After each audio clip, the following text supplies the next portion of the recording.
यह आदमी एक बेटा चाहता था, लेकिन इसकी पत्नी लगातार 3 लड़कियों को जन्म देती है। यह मंदिर में जाके प्रार्थना करता है कि इस बार इसे लड़का हो। डिलीवरी के वक्त पूरा गांव इससे ज्यादा चिंता में था। सभी उम्मीद करते हैं कि इस बार लड़का होगा, लेकिन इस बार भी लड़की ही होती है। इस आदमी का नाम महावीर था, जो एक प्रसिद्ध पहलवान था। इसने 19 साल की उम्र में ही नेशनल चैंपियनशिप जीत ली थी, लेकिन इसका सपना तब टूट जाता है जब इसके पिता इसे खेती करने पर मजबूर करते हैं। शादी के बाद यह ठान लेता है कि वो अपने बेटे को ट्रेन करके रेसलिंग चैंपियन बनाएगा, लेकिन इसे एक भी बेटा नहीं होता। लेकिन एक दिन यह देखता है कि इसकी 2 बेटियां अपने से ज्यादा ताकतवर लड़के को लड़ाई में हरा देती हैं। तब इसके दिमाग में आता है कि आखिर इसे लड़का चाहिए ही क्यों है, बेटियां भी तो चैंपियन बन सकती हैं। उस दिन के बाद महावीर अपनी बेटियों को सख्त ट्रेनिंग देना शुरू कर देता है। यह उन्हें सुबह 5 बजे उठाकर 2 घंटे तक दौड़ाता है, इनके बाल कटवा देता है, इन्हें पहनने के लिए लड़कों के कपड़े देता है और इनके लिए खुद स्वस्थ भोजन बनाता है। यह इन्हें रोज लड़ने की कठिन ट्रेनिंग करवाता है। सारे गाँव वाले लड़कियों को चिढ़ाते थे। इसकी पत्नी को चिंता होती है कि अब इनकी बेटियों से कोई शादी नहीं करेगा। इसकी बेटियां भी इस कठिन जीवन से तंग आ चुकी थी, लेकिन इनकी 14 साल की सहेली की शादी ने इनके सोचने का नजरिया बदल दिया। इनकी सहेली की जबरदस्ती शादी करवा दी गई थी और अब उसकी जिंदगी बस बच्चे को जन्म देने और खाना बनाने में ही निकल जाएगी।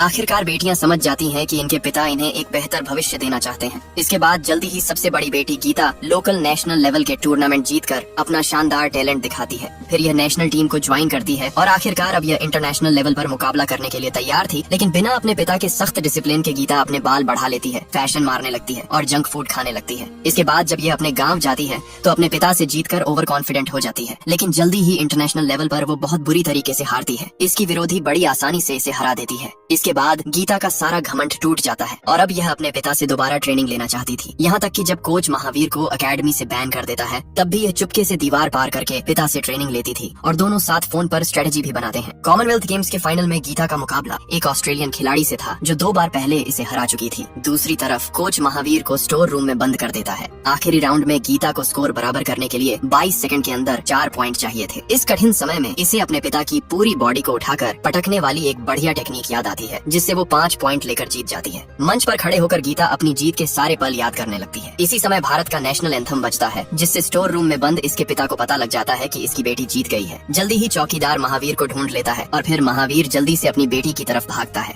पिता को देखकर गीता फूलों का गुलदस्ता छोड़कर इनकी ओर दौड़ती है। पिता का सपना आखिरकार पूरा हो गया था। इतने सालों के लंबे इंतजार के बाद महावीर ने वो शब्द बोले जिसे गीता हमेशा से सुनना चाहती थी, शाबाश।